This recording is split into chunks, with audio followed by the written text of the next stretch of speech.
ஐயையோ சண்டாளங்கள் பிடித்தான். கண்டவர் நெஞ்சமும் கண்கள் கலங்கிட வஞ்சகர் உள்ளங்கள் கண்டு மகிழ்ந்திட அன்பு வழி தேடி வந்த நம்ம ஐயா படும் பாடு.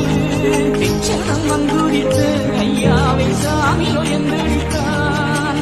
சுற்றி கயிறு கொண்டு கட்டி ஐயாவை